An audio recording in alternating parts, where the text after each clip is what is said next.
तो क्या वजह है कि ये 2024 के इलेक्शन में आप लोग सिर्फ खैर इलेक्शन के टाइम पे तो एक सीट जीती थी, फिर बाद में बाई इलेक्शन में बाजोर से एक सीट आप लोग जीते थे। ये इलेक्शन तो बड़ा एक एक्सपोज इलेक्शन है। Expose election in the way कि यहाँ पे आपको पता है कि खैबर पख्तूनख्वा में हुआ क्या है। एक परसेप्शन देने की कोशिश की है कि यहाँ पे पीटीआई है और सूबों में नहीं है। कोई ऑफर वगैरह आप लोगों को नहीं हुई थी?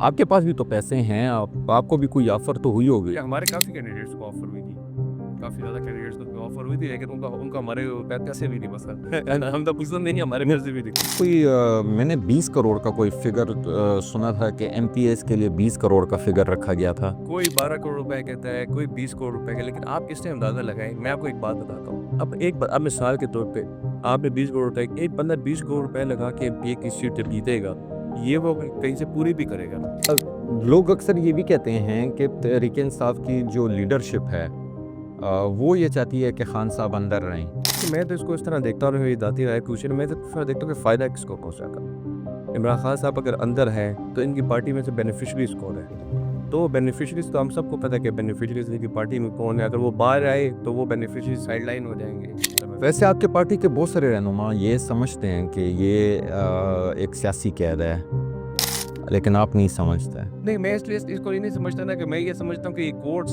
जो है ना, जो जुडिशरी एक पिलर ऑफ द स्टेट है, तो उसको अपनी ड्यूटीज़ 100% परफॉर्म करनी चाहिए। अगर एक बंदा मिसाल के तौर पे जुर्मदार है तो उसको ऑन टाइम सज़ा देनी चाहिए। Justice delay is justice denied. अस्सलाम वालेकुम नाज़रीन, आप देख रहे हैं हार्ट सीट, में हूँ फैज़ान हुसैन। नाज़रीन, खैबर पख्तूनख्वा में अवामी नेशनल पार्टी ने 2008 से 2013 तक हुकूमत की। अवामी नेशनल पार्टी के पास अभी यूथ की प्रेजेंटेशन भी है।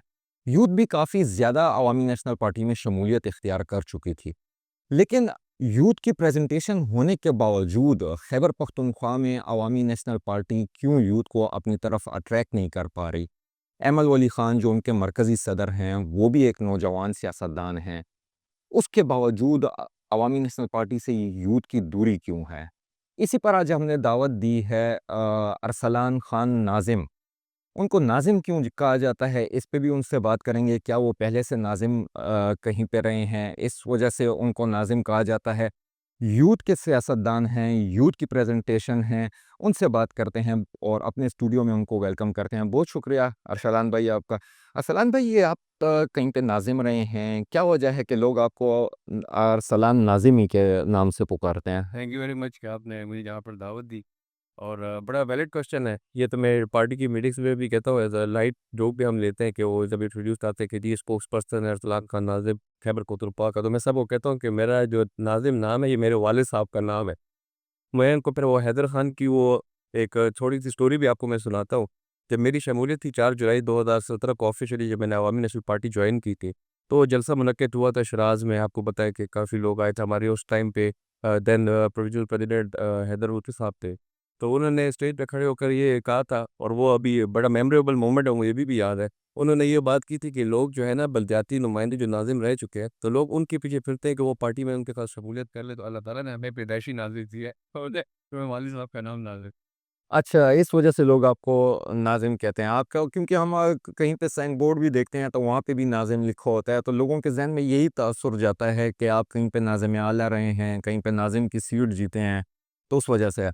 अरसलान भाई, आप एक काफ़ी खूबसूरत भी हैं, यंग भी हैं, यूथ आपकी तरफ काफ़ी अट्रैक्ट भी होगी अगर, और आपके स्पोकन स्टाइल भी बहुत अच्छा है, प्रेजेंटेशन भी बहुत अच्छी है। लेकिन अगर हम अवामी नेशनल पार्टी को देखें तो वो यूथ को अपनी तरफ उस तरीके से अट्रैक्ट नहीं कर पा रही। एमल वली भी जो हैं वो एक यंग सियासतदानी हैं, जैसे मैंने अपने स्टार्ट में भी कहा था।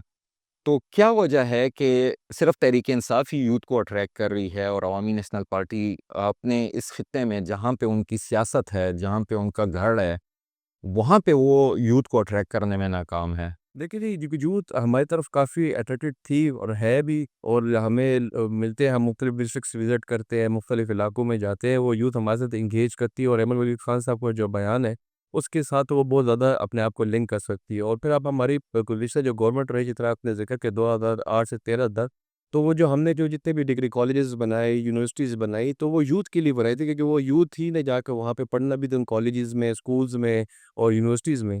तो 1947 से 2008 तक आई थिंक तकरीबन 7 से 8 यूनिवर्सिटीज़ बनी थी। फिर 2008 से 13 तक जब हैदर होदी साहब चीफ मिनिस्टर थे, तो हमने एडिशनल उसमें 11 और यूनिवर्सिटीज़ का इज़ाफ़ा किया। तो यूथ के लिए काम भी बहुत किया, उनके साथ एंगेज भी करते हैं और उनसे हम अपने जो जितने भी हमारा जो बयानिया पार्टियाँ का, वो हम ये कोशिश करते हैं कि वो उन तक पहुँचे।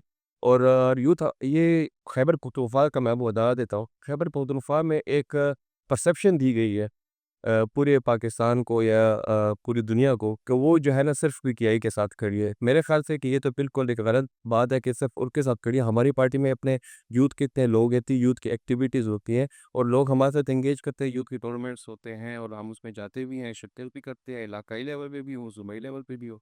तो क्या वजह है कि ये 2024 के इलेक्शन में आप लोग सिर्फ खैर इलेक्शन के टाइम पे तो एक सीट जीती थी, फिर बाद में बाई इलेक्शन में बाजोर से एक सीट आप लोग जीते थे और ज़्यादा जो हमने आप लोगों के जो कैंडिडेट्स थे वो यूथ में ही हमने ज़्यादा देखे थे, लेकिन उनकी नाकामी की क्या वजह है? देखिए जो ये अभी इलेक्शन हुआ है, ये इलेक्शन तो बड़ा एक एक्सपोज़ इलेक्शन है। एक्सपोज़ इलेक्शन इन अ वे कि यहाँ पे आपको पता है कि खैबर पख्तूनख्वा में हुआ क्या है। एक परसेप्शन देने की कोशिश की है कि यहाँ पे पीटीआई है और सूबों में नहीं है और यहाँ पर जितने भी ज़्यादातर आए हैं एमपीएज़ वगैरह किस तरीके से आए हैं, क्या उस रात को हुआ, फॉर्म 45, 47 का क्या हुआ, इस बारे में तो इमर वली खान साहब ने बड़ा स्ट्रेट फॉरवर्डली और कैटेगोरिकली कहा है कि अगर किसी को ये शक है कि अगर हमारी पॉपुलैरिटी नहीं है या लोग हमें पसंद नहीं करते, तो आप इस तरह करें कि उनका एक खाका खुलवा दें, उसमें नंबर ऑफ वोट्स काउंट कर लें और फिर उसके बाद बताइए। ये तो बात उन्होंने सेनेट के फ्लोर पे भी की और वो बार-बार करते रहते हैं। बहुत सारे सियासतदान आपकी पार्टी के हाजी गुलाम अहमद बिलोर साहब ने कहा था कि इस मरतबा इलेक्शन में पैसे बहुत ज़्यादा चले हैं। तो आपको लगता है कि इस इलेक्शन में कैंडिडेट्स ने अपने कामयाबी के लिए पैसों का इस्तेमाल किया है? लगता नहीं है 100% हम श्योर है सबूतों के साथ कि ये जो है ना इस इलेक्शन में ये तो फर्स्ट टाइम पाकिस्तान की हिस्ट्री में हुआ है कि ऐसा इलेक्शन हुआ है कि जिसमें इतने पैसे वगैरह का इस्तेमाल हुआ है। और अगर आप उससे पहले इलेक्शन देख लें तो उसमें ये आरटीएस का एक सिस्टम हमने देखने के लिए आज में आया था कि आरटीएस क्या होता है। हालांकि ये चीज़ें पहले कॉमन नहीं थी, लोगों की इतनी कॉमन नॉलेज भी नहीं थी, लेकिन अब हम ये परसीव करते हैं कि अब आने वाले इलेक्शन में ये हमारे साथ कौन सा नए हर बार इस्तेमाल करेंगे कि ये आरटीएस भी लोगों से भूल जाएगा और इस दफ़ा जो पैसों की रेल पेल चली है, तो अब लेट्स सी कि नेक्स्ट इलेक्शन में कौन सा हरबा इस्तेमाल होता है। नहीं, तो पैसों की जब इस्तेमाल हो रहा था, तो कहीं से ऑफ़र आती थी कि आप इतने पैसे दें, हम आपको जिताएँगे। किस तरीके से आपके साथ कोई डील हुई थी, कोई बात? तो हमसे वैसे भी नहीं पसंद लोग, हमसे मुराद मेरी पार्टी की है, अवामी नेशनल पार्टी है, क्योंकि हमारा एक स्टांस रहा है, एक बड़ा बोल्ड स्टांस रहा है पाकिस्तान को लेके। शायद वो कुछ हलकों में इतना पॉपुलर ना हो, लेकिन इसका ये मतलब नहीं है कि एक बयानिया पॉपुलर नहीं है तो वो सही नहीं है।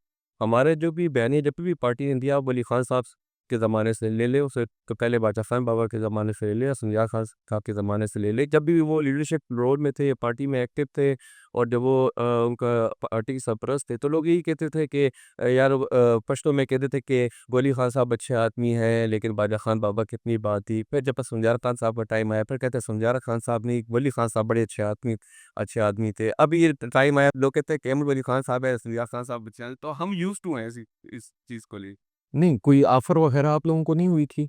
आपके पास भी तो पैसे हैं, आपको भी कोई ऑफ़र तो हुई होगी? ये हमारे काफ़ी कैंडिडेट्स को ऑफ़र हुई थी। काफ़ी ज़्यादा कैंडिडेट्स को ऑफ़र हुई थी, लेकिन उनका उनका हमारे पैसे भी नहीं पसंद हम तो पसंद नहीं, हमारे में से भी नहीं। कितने पैसे बीच में, कितने करोड़ की देखिए, बात? ये तो जो फिगर्स फैक्ट्स एंड फिगर्स जो है ना, तो ये तो अभी आपको 100% मैं तो आपको एटलीस्ट ये नहीं कह सकता कि यार ये मैसेज देखिए इसकी ये ट्रांज़ैक्शन हुई है, क्योंकि आपको पता है कि पॉलिटिक्स में इस तरह की जो ट्रांज़ैक्शन होती है, वो एक हिडन सी ट्रांज़ैक्शन होती है। तो उसमें आप इसको 100% साबित नहीं कर सकते, लेकिन आई एम श्योर कि मेरी पार्टी की लीडरशिप के पास उसके 100% सबूत मौजूद है। और डिस्कस भी हुए हैं, वो हमारी मुख्तलिफ कमिटीज़ में मैं हूँ पार्टी की, मैं थिंक टैंक एमवी का तो उस कमेटी में भी हूँ, वो ये सारी बातें हमारी वहाँ पे डिस्कस हुई। कोई मैंने 20 करोड़ का कोई फ़िगर सुना था कि एमपीएस के लिए 20 करोड़ का फ़िगर रखा गया था। कोई 12 करोड़ रुपए कहता है, कोई 20 करोड़ रुपए का, लेकिन आप इससे अंदाज़ा लगाएँ, मैं आपको एक बात बताता हूँ। अब मिसाल के तौर पे आपने 20 करोड़ रुपए, एक बंदा 20 करोड़ रुपए लगा के एमपीए की सीट जब जीतेगा, ये वो कहीं से पूरी भी करेगा। बिल्कुल पूरे। फी सबिलिल्लाह तो कोई किसी को भी लगे, ये फैक्ट है। कोई 20 करोड़ रुपए फी सबिलिल्लाह तो किसी को नहीं देगा। तो ऑब्वियसली वो उसका कोई कमबैक देखेगा कि इसको कैसे पूरा किया जाए, वापस किया जाए। तो अवामी नेशनल पार्टी तो कभी भी अपने स्टांस पे कॉम्प्रोमाइज़ नहीं करती।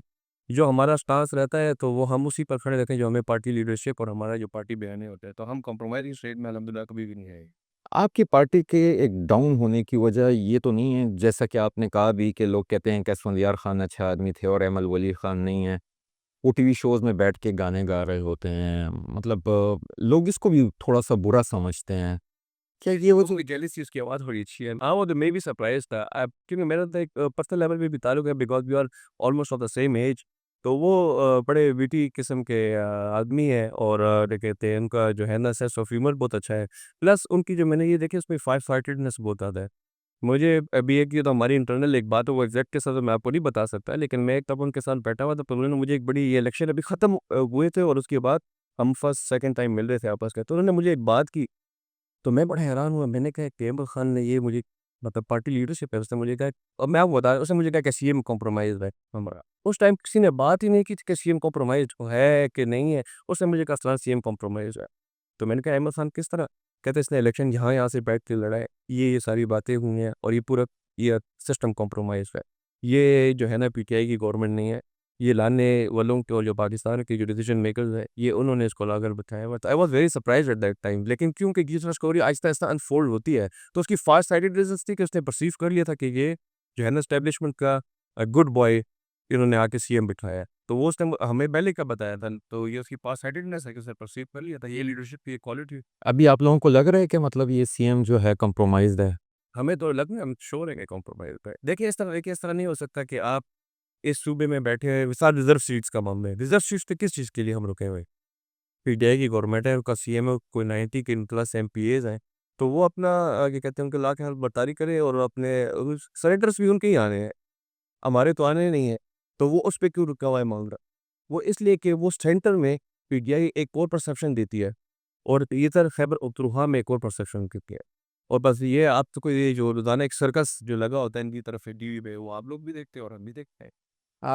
लोग अक्सर ये भी कहते हैं कि तहरीक-ए-इंसाफ की जो लीडरशिप है वो ये चाहती है कि खान साहब अंदर रहें। तो आपका अपना ज़ाती ख़्याल क्या है कि मतलब क्या तहरीक-ए-इंसाफ की लीडरशिप यही चाहती है कि मतलब इमरान खान अंदर रहें? देखिए, मैं तो इसको इस तरह देखता हूँ, ये ज़ाती राय पूछिए ना, मैं तो इस तरह देखता हूँ कि फ़ायदा किसको पहुँचाता है। इमरान खान साहब अगर अंदर हैं, तो इनकी पार्टी में से बेनिफिशियरीज़ कौन है? तो बेनिफिशियरीज़ तो हम सबको पता है कि बेनिफिशियरीज़ इनकी पार्टी में कौन है, अगर वो बाहर आए, तो वो बेनिफिशियरीज़ साइडलाइन हो जाएँगे। तो उनको तो मेरा ख़्याल है कि सूट करता है कि वो अंदर ही रहे, तो बेहतर है। क्या लगता है कि ये सियासी कैद है, सियासी सज़ा सुनाई गई है खान साहब को या नहीं कुछ सही है इसने? नहीं, देखिए, इसमें हकीकत तो है। कहते हैं, "where there is smoke there is fire." सियासत से हट के बात कीजिएगा। ज़्यादा से हट के मैं ब देखिए, उसमें मुझे इसलिए लगता है ना कि जो उनके शवाहिद मिले हैं, जो हमने रिकॉर्डिंग सुनी है, जो हर बंदे ने सुनी है, मेरा ख़्याल है जो ट्विटर पे भी है, मुख्तलिफ़ सोशल मीडिया प्लेटफ़ॉर्म्स पर भी है। उनके जो ये तोशाख़ाना केस के हवाले से, फिर उनकी बेगम साहिबा की एक इन्वॉल्वमेंट रही है उसके अंदर। फिर आपको पता है कि उस टाइम पे बीजीआई का और इनका आपस में क्या प्रॉब्लम हो गई थी। फिर उसके बाद इनकी फ़ौरन रातों-रात पोस्टिंग क्यों कराई गई, वहाँ से हटाया क्यों गया? तो वो वहाँ पे मैंने आपको जैसा कि कहा था, when there is a smoke there is fire. तो आपको नहीं लगता कि ये सियासी कैद है? तो उनके वकील हैं, वुकला हैं, वो अपने शवाहिद दें क्योंकि वो तो कोर्ट्स में मुझे नहीं खता अच्छा लगता कि अभी वो मतलब इससे पहले पाकिस्तान में करप्शन के जितने केसेज़ आए हैं, कहाँ पे नवाज़ शरीफ साहब को, मरियम नवाज़ साहिबा को और बहुत सारे ऐसे केसेज़ हैं, वो तो अभी उनको तो इतनी लंबी कैद नहीं हुई।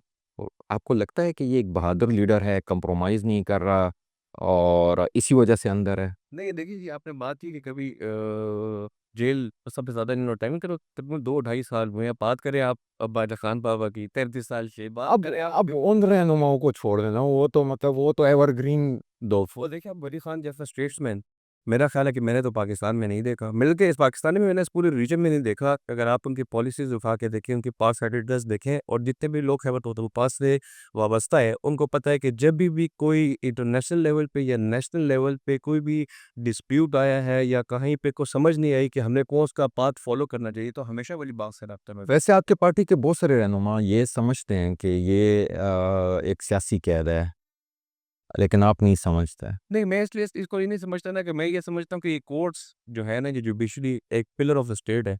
तो उसको अपनी ड्यूटीज़ 100% परफ़ॉर्म करनी चाहिए। अगर एक बंदा मिसाल के तौर पे जुर्मदार है तो उसको ऑन टाइम सज़ा देनी चाहिए। Justice delay is justice denied. ठीक है ना? अगर उसने नहीं की तो छोड़ना चाहिए, ये जुडिशरी पे डिपेंड करता है। नाज़रीन अरसलान नाज़िम साहब के साथ हमारी गुफ्तगू जो है वो जारी रहेगी। मिलते हैं एक ब्रेक के बाद, हमारे साथ जुड़े रहिएगा।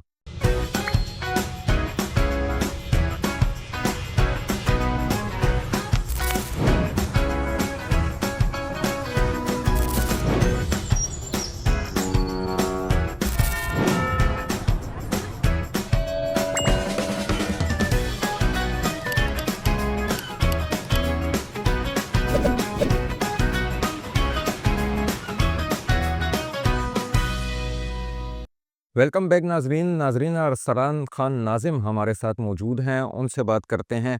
अरसलान साहब ये बता दें कि अवामी नेशनल पार्टी की 2 सीटें हैं खैबर पख्तूनख्वा असम्बली में, और मुकम्मल अपोज़िशन को हम देखते हैं बशमूल अवामी नेशनल पार्टी के, कि एक फ्रेंडली अपोज़िशन नज़र आ रही है। उस तरीके से मतलब चलें सीटें भी कम हैं, लेकिन आप एक मुद्दा तो उठा सकते हैं, चीज़ों को तो आप उठा सकते हैं, लेकिन मुकम्मल तौर पर ये फ्रेंडली अपोज़िशन क्यों खैबर पख्तूनख्वा में है? देखिए जी हम तो बिल्कुल फ्रेंडली इसको अपोज़िशन नहीं समझते। जहाँ तक अवामी नेशनल पार्टी की बात है, अभी आपने रिसेंटली देखा होगा mines and minerals bill pay एक बहस शुरू हुई हुई है। तो वो उसमें भी पूरे पाकिस्तान में किस चीज़ को उजागर करने वाले और लोगों को समझाने वाले, मैं ख़्याल Awami National Party was the first few ones जिसने इसको पूरी बात को लोगों के सामने पेश किया कि ये तो हमारी 18th अमेंडमेंट पे जो हमारा बुनियादी हक है, उस पे डाका डाला जा रहा है। और उधर से हमें पब्लिक रिस्पॉन्स भी आया, फिर हमने मुख्तलिफ यूनिवर्सिटीज़ का विज़िट किए, स्टडीज़ सर्कल किए कि हम चाहते हैं कि लोगों को ग्रास रूट लेवल तक ये समझाया जाए कि ये माइंस एंड मिनरल्स बिल को क्यों हम अपोज़ कर रहे हैं। क्योंकि एक देखिए जी पाकिस्तान में 2 किस्म के लॉज़ नहीं बन सकते, इस्लामी जमहूरिया पाकिस्तान में। एक तो इस्लामी के नाम हो, ठीक है, दूसरा आइन के खिलाफ हो, ठीक है? तो आइन में तो 18 अमेंडमेंट लिखी हुई है कि 18 अमेंडमेंट हो गई है 1973 के कॉन्स्टिट्यूशन के बाद, वो फिर उस कंकरेंट लिस्ट में चले गए, फिर उसके बाद 18 अमेंडमेंट असफंजार खान साहब की सरबराही में जब हैदर होती साहब सीएम थे, तो वो हमने बिल भी पास कराया, तो एक बड़ा अच्छा समाज हमें लग रहा था कि हमारे जितने भी हकूक हैं, वो हमें आहिस्ता-आहिस्ता मिलने शुरू हो जाएँगे, इवन बलूचिस्तान में भी और हर जगह पे। लेकिन अनफॉर्चुनेटली पिछले 12 साल से जो गवर्नमेंट बैठी हुई है, तो वो तो सूबाई खुद मुख्तारी पे बात ही नहीं करती। और वो जो भी लेके आप जो कहते हैं अपोज़िशन देखिए हमारे वहाँ पे 2 एमपीज़ हैं, उनसे वो जितना हो सकता है वो कोऑर्डिनेशन भी हमारे साथ रखते हैं क्योंकि मैं सूबाई कैबिनेट का हिस्सा हूँ। तो वो हमसे पूछते भी रहते हैं, वो हमसे सलाह-मशवरा भी करते रहते हैं, जाफ़र मरकज़ भी आते रहते हैं और उनका स्टांस जितना हो सकता है, वो पेश करते हैं। हाँ, अब बाज़ एमपीए की बात करने के तरीका मुख्तलिफ होता है पीछे से, वो इसलिए कि एक नेचुरल सी बात है, एक बंदा जो है वो ज़रा सॉफ्ट स्पोकन होता है, वो आराम से लहज़े से बात करता है, एक बंदा है बड़ा आउटस्पोकन होता है, वो एग्रेसिव नेचर का होता है। लेकिन हमने कभी भी इस असेंबली में हमने ये नहीं सोचा कि अगर हमारे बंदे कम एमपीएस कम हैं, तो हम बात नहीं कर सकते, हमारा ऑपोज़िशन करने का फ़ायदा क्या? हमने कभी भी ऐसी कोई बात नहीं सुनी, जहाँ तक हुआ हम आवाम के फलाह व बहबूद के लिए आवाज़ उठाते रहे असेंबली के होते। अवामी नेशनल पार्टी ने काफ़ी ज़्यादा तहरीकों का भी ऐलान किया जब से ये इलेक्शन ख़त्म हुआ है, लेकिन वो तहरीक जो है वो अमली जामिया पहनाते हुए हमें नहीं नज़र आई, सड़कों पे वो तहरीकें हमें नहीं नज़र आई। क्या वजह है कि तहरीक का ऐलान हो जाता है लेकिन फिर सड़कों पे अवामी नेशनल पार्टी नज़र नहीं आती? अच्छा, ये इस तरह ये तहरीकी जो आप बात कर रहे हैं ना, ये इसका एक पूरा स्ट्रक्चर इमरान अली खान साहब ने पूरी पार्टी को प्रेज़ेंट किया मशावरत के साथ। तो मैं स्टेप वाइज़, फ़ेज़ वाइज़ बात है, ठीक है? क्योंकि ये हम ये नहीं चाहते कि फ़ौरन एजिटेशन की तरफ चले जाएँ और हम ये भी नहीं चाहते कि हम आराम से सुकून से बैठ रहे हैं। तो हमने उसको बड़े तरीके से क्योंकि हम चाहते हैं कि इस पूरी तहरीक में हर मकतब फ़िक्र का बंदा हमारे साथ जुड़े, चाहे वो लॉयर्स हैं, चाहे वो बिज़नेस कम्युनिटी है, चाहे वो उस्ताज़ा हैं, चाहे वो टीचर्स हैं, पॉलिटिकल पार्टीज़ हैं, क्योंकि हमने इसको ये बात की है कि ये जो बात ये तहरीक जो है, ये अवामी नेशनल पार्टी की नहीं, ये पख्तूनों की तहरीक है और ये पख्तूनों की राइट्स की बात हो रही है माइंस एंड मिनरल्स बिल के अंदर, तो वो आप कह रहे हैं कि 18 अमेंडमेंट के अपोज़ करती है ये सारी चीज़ें, तो इसलिए हमें ये सारे लोगों का एक सपोर्ट चाहिए तहरीक की फ़ॉर्म में। बीच में ये हुआ जिस तरह कि आपको पता है कि पाकिस्तान और इंडिया के हालात में कशीदगी आ गई। It was a very big issue पूरे पाकिस्तान की पॉलिटिकल पार्टीज़ हर मुख्तलिफ़ से ताल्लुक़ रखने वाला बंदा इंक्लूडिंग मी एंड यू, हमने हमेशा ये कोशिश की, हमने कहा कि यार ये पाकिस्तान की बात है तो हम तो पाकिस्तान के साथ खड़े हो गए। इसमें तो हाँ, हमारी रिज़र्वेशंस हैं, लेकिन हमारी रिज़र्वेशंस एस्टेब्लिशमेंट के इदारे को के साथ नहीं है, हमारी रिज़र्वेशंस पॉलिसीज़ के साथ है। देखें, एक घर में 2 से 3 भाई भी रहते हैं ना, तो उनके आपस में कलामी भी हो जाती है, कभी बड़ा भाई जो है ना छोटे भाई की तरह ज़ोरावर भी हो जाता है। लेकिन इसका ये मतलब नहीं है कि हम भाई के खिलाफ हैं, हम उस भाई की पॉलिसी के खिलाफ हैं, इतना सा फ़र्क है। एक वक्त था कि अवामी नेशनल पार्टी और बिलोर फैमिली को अवामी नेशनल पार्टी समझा जाता था और अवामी नेशनल पार्टी को बिलोर फैमिली समझा जाता था। वो बिलोर फैमिली कहाँ पे गई? देखिए जी ये तो हमारे लिए बड़ी खुशी की भी बात है कि फिलौर फैमिली का जो अवामी नेशनल पार्टी का जो ताल्लुक था, है और इंशाल्लाह जो रहेगा, वो उनकी जो कुर्बानियाँ हैं, उनकी जो इस सूबे की खातिर जितनी उन्होंने कुर्बानियाँ दी हैं, आई डोंट थिंक सो कि किसी और ख़ानदान ने इतनी कोई कुर्बानियाँ दी हैं, क्योंकि ये बात करना बड़ा आसान है कि किसी का बेटा खुदा ना खास्ता शहीद हो जाए या किसी के भतीजा शहीद हो जाए, भाई शहीद हो जाए। ये लोग तो बात करके चले जाते हैं, लेकिन I have seen with my own eyes, ठीक है ना? मैं अभी भी हमारी साहब से मिलते हैं, उनसे गुफ्तगू होती है, तो उस बंदे को पता चलता है कि ये बंदा कितने दर्द से गुज़रा हुआ है। तो उनका हवा अभी तक वो पार्टी में है, उनसे मशावरत भी होती है, वो आते भी हैं। इनके पास कोई ओहदे नहीं है, समर बिलोर साहिबा के पास, दानियाल के पास, अजीम के पास। नहीं, अज़ीम के पास तो ओहदा है। अजीम के पास अज़ीम जो है ना हमारा मरकज़ी यूथ अफ़ेयर्स का सेक्रेटरी है, वो एवल खान के साथ कैबिनेट पे है। और दानियाल को और समर बिलोर साहिबा को ओहदा क्यों नहीं दिया गया? देखिए ये हमारे पार्टी में बड़ा ज़बरदस्त एक स्ट्रक्चर है, इंफ्रास्ट्रक्चर वो इस तरह है कि जब भी किसी भी इंट्रा पार्टी इलेक्शंस होते हैं, अगर आप किसी ओहदे के ख्वाहिशमंद हैं, तो वहाँ पे आप फॉर्म होते हैं, वो आपने जमा कराना होता है, काउंसिल से अप्रूवल आती है। किस चीज़ की अप्रूवल आती है? ओहदे की अप्रूवल नहीं आती, वो वोटिंग होती है वहाँ पे काउंसिल में बैठ के, कि कौन-सा बंदा किस ओहदे के लिए अप्लाई करना चाहता है। तो उन्होंने अभी ओहदे के लिए अप्लाई नहीं किया था, तो इसलिए उनके पास ओहदा नहीं है। और इसमें कोई और मैं आपकी बात समझ गया हूँ कि आप किधर जाना चाह रहे हैं। अभी भी समर बीबी के साथ मेरा तो बल्कि विलोर फैमिली के साथ, क्योंकि मैं पेशावर का रहने वाला हूँ, तो हमारे पर्सनल लेवल पे भी हम विलोर साहब अल्लाह ताला उनको जन्नत फिरदौस आला मकाम अता फरमाए। हाजी साहब हो गए, उनकी हमारे भी और हमारे उनके लिए हमेशा एक अटमोस्ट रिस्पेक्ट रही है और वो रहेगी। और अभी भी हमारी जितने भी काउंसिल कमेटी के इजलास होते हैं, हाजी गुलाम अहमद बिलोर साहब वहाँ पे मौजूद होते हैं। अभी हमने एपीसी वो हमारी हुई थी, ऑल पार्टीज़ कॉन्फ्रेंस हुई थी सूबे के लेवल पे, उसमें समर बीबी ने हिस्सा लिया था, वो किया। वो गुज़िश्ता दिनों समर बीवी की मैंने कोई पोस्ट वगैरह देखी थी और किसी जगह पे वो बात भी कर रही थी कि उनके बेटों पे कोई कातलाना हमला हुआ है, उनकी कोई जायदाद है नथिया गली, डूंगा गली के करीब, उधर कोई उन पे हमले वगैरह, लेकिन पार्टी की जानिब से कोई एक बयान जो है वो सामने नहीं आया, कोई मुज़म्मती बयान सामने नहीं आया। चाहे वो प्रॉपर्टी का डिस्प्यूट हो या जो भी हो, लेकिन पार्टी उनके साथ इस मौके पे नहीं खड़ी हुई। नहीं जी, देखिए ये एक तो है वो एक पर्सनल डिस्प्यूट मैटर है, और जो उनके साथ हुआ है देखें, ये तो गवर्नमेंट को सोचना चाहिए कि एक खातून है जिनके अभी हस्बैंड नहीं रहे इस दुनिया में, और उनकी इतनी खिदमात है इस सूबे के लिए, और उसके साथ दिन दहाड़े ये काम हो रहा है, तो ये तो गवर्नमेंट की और रियासत की रिस्पॉन्सिबिलिटी बनती है for protection of their every citizen, कि वो अपने हर सिटीज़न की प्रॉपर्टी की और उसकी लाइफ़ की प्रोटेक्शन करेगी। तो मेरे ख़्याल से सवाल जो है ना कि ये क्यों नहीं उठता, वो तो वो ये प्रोविंशियल गवर्नमेंट। नहीं, अहमद वली साहब को एक मुज़म्मती बयान या इस तरीके का हमने कोई नहीं देखा कि उन्होंने दिया हो। देखिए पार्टी को भी तो देना चाहिए था। हाँ, लेकिन जी वो तो मरकज़ी सदर है, तो वो बेसिकली जो लार्जर एस्पेक्ट होता है पूरे जो पाकिस्तान में पॉलिटिक्स वो किया है, वो उसको देख के अगर मिसाल के तौर पे कल अब खुदा न ख़वास्ता कोई शहीद हो जाए तो तभी वो मुज़म्मती बयान देंगे।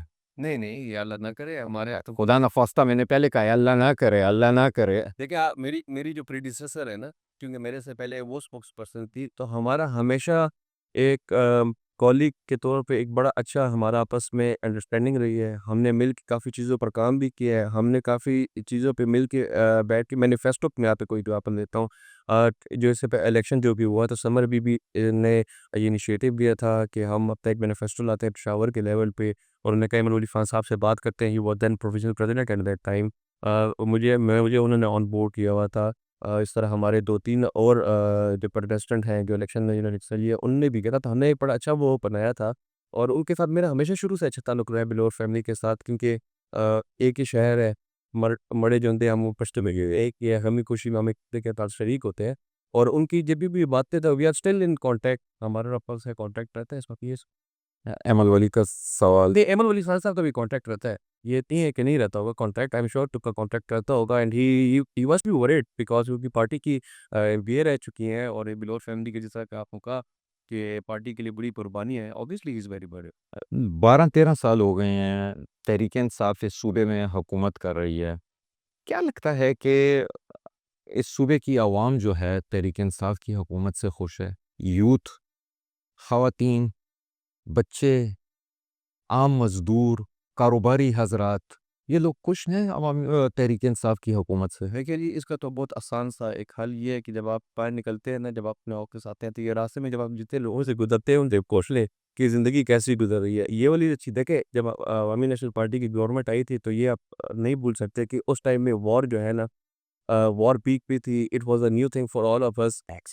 फिर उसके अलावा जिस किस्म की वॉर लड़ी जा रही थी उस टाइम पे, it was a new kind of war for us, ठीक है? कि हम तो परसीव नहीं कर रहे थे, लेकिन जो बॉम्बिंग शुरू हुई और जो अ, आपको याद होगा कि उस टाइम पे तो इस तरह होता था, हम घर से निकलते थे तो हमें हर 15-20 मिनट बाद फ़ोन आता था कि यार फलानी जगह पे अटैक हो गया, खुदा ना खास्ता इतने लोगों ने शहीद हो गए हैं।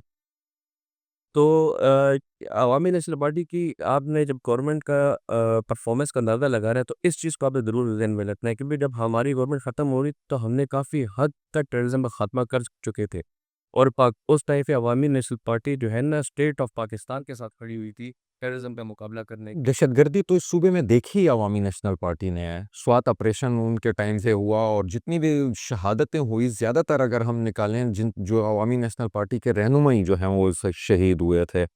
और इसमें जी आप एक और चीज़ देखें कि अगर आपने परफॉर्मेंस देखा तो मुख्तलिफ सेक्टर्स उठा रहे थे, एजुकेशन उठा लिए, हेल्थ उठा ले, और एनी सेक्टर उठा ले, लाइव स्टॉक उठा ले, इंफॉर्मेशन का सेक्टर उठा ले, तो उसमें आपको पता चलेगा कि अवामी नेशनल पार्टी में जो 5 साल गवर्नमेंट थी, जिसमें से 5 के 5 साल लाशें उठाई हैं, जनाजे भी किए हैं। जो थ्रेट थी उस टाइम पे, जो अभी भी थ्रेट है अवामी नेशनल पार्टी को, मेरा ख्याल है कि वो किसी और पार्टी को नहीं थी। पीपल्स पार्टी ने, बिल्कुल पीपल्स पार्टी ने भी जान के नजराने पेश किए हैं इस वतन अजीज़ की खातिर। लेकिन इस सूबे में जो हमेशा फोर फ्रंट पे रही है और आवाम के साथ खड़ी रही है और आवाम की फलाह व बहबूद के लिए और उनकी हिफाजत के लिए किसने आवाज़ उठाई है, तो अवामी नेशनल पार्टी है। अच्छा, ये पाकिस्तान और भारत के दरमियान एक कशीदगी रही, फिर सीज़ फायर हुआ, लेकिन भारत ने अभी भी पानी बंद किया हुआ है। क्या लगता है ये सीज़ फायर एक मोदी की एक चाल आपको लगती है या ये सही तरीके से एक सीज़ फायर जो है ये हो गया है, दोबारा जंग नहीं होगी? देखिए, मोदी की जो रजीम है ना, ये फैशिस्ट रजीम है, ठीक है ना? आरएसएस बैक्ड है, इसमें तो कोई शक है ही नहीं, ठीक है? जब मुझे अभी भी याद है कि जब ये कशीदी बड़ी पीक पे कॉल की, तो ये थी रात का तकरीबन 2:30-3 बजे का टाइम था। ऑब्वियसली हर बंदा वरीड था, आवाज़ें आ रही थी मुख्तलिफ जगह से, ड्रोन्स उड़ रहे थे, आ रहे थे, और पाकिस्तान अपनी डिफेंस कर रहे थे। लेकिन जब वो आखिरी एक प्रेस कॉन्फ्रेंस जब मैंने सुनी ना, उसके बाद मैं टीवी बंद करके सो गया। मैंने कहा अब खैर नहीं है उनकी, हमारे साथ तो जो होना है तो होना है। लेकिन आपने ये देखा कि इस पूरी जितना भी इस वाक़या गुज़रा है, अल्हम्दुलिल्लाह पाकिस्तान की फ़ोर्सेस का, और मैंने ये देखा कि जो हमारे जितने भी यहाँ पर लोग हैं, सिविलियंस जो हैं, इनका मोराल बड़ा बूस्ट था। इनको बड़े ज़माने बाद जो है ना, मेरे ख़्याल से कोई इस तरह की चीज़ मिली थी कि जिसमें पूरी नेशन एक साथ आकर खड़ी हो गई थी। लेकिन हम ये परसीव करते हैं द पार्टी भी और as the citizen of this country कि वॉर नहीं होनी चाहिए। अदम तशद्दुद की हमने हमेशा बात की है, लेकिन हमारा दीन भी हमें एक चीज़ सिखाता है कि जंग की तमन्ना कभी भी ना करो, लेकिन जब जंग मुसल्लत हो जाए तो फिर गर्दन ऊपर वार करो। तो ये डिफेंस के लिए है। और फिर पाकिस्तान ने जिस तरीके से अपना डिफेंस किया, स्पेशली हमारी एयर फोर्स ने, तो उनकी तो वो जब हम प्रेस कॉन्फ्रेंस सुनते थे तो हमारा भी लहू गर्म हो गया। तो बड़े ज़बरदस्त तरीके से इन्होंने जवाब दे दिया। स्पेशली वो मीम भी बड़ी वायरल हुई है, वो जिस तरह वो उन्होंने कहा कि ये पीएफ वर्सेस आईएएफ 6 मेल, तो वो भी बड़ा वो हुआ था, मोरल बड़ा बूस्ट था, बड़ा वो अच्छा था। लेकिन मेरा नहीं ख्याल कि वो अपने ओछे हथकंडों से भी बाज आएगा, क्योंकि वो उनकी जितने भी ये जो होते हैं ना, जो पाकिस्तान को ये उकसाते हैं, तो उसके पीछे उनकी एक पॉलिटिकल रजीम होती है। वो लोग वोट लेके इस पे आए हुए हैं, जो मोदी की जितनी भी रजीम है, और पाकिस्तान ने इसको बड़े अच्छे तरीके से जवाब दिया और इंशाल्लाह आगे भी देता रहेगा। वैसे मोदी मुकम्मल तौर पे अपनी चालों में इस टाइम पे नाकाम नज़र आता है और तीसरा टेन्योर मोदी का भी चल रहा है। लगता नहीं है कि अगला टेन्योर मिल जाएगा, क्योंकि अभी तक मोदी के खिलाफ जिस तरीके से आवाम उसके खिलाफ हो गई है और आहिस्ता-आहिस्ता अभी कांग्रेस ने भी जो है वो शुरू कर दी है, उसके खिलाफ एक तहरीक का ऐलान शुरू कर दिया है, सड़कों पे आने वाली है। तो लगता नहीं है कि अगली मर्तबा जो है मोदी अपनी किसी नई चाल में, और अगर अभी अब मोदी ने कोई और चाल चली, जैसे अब ये पहलगाम की चली, इससे पहले उसने जो चालें चली, अभी वो कोई ऐसी चाल चलेगा कि पूरी भारत की तवज्जो दोबारा अपनी तरफ लेगा।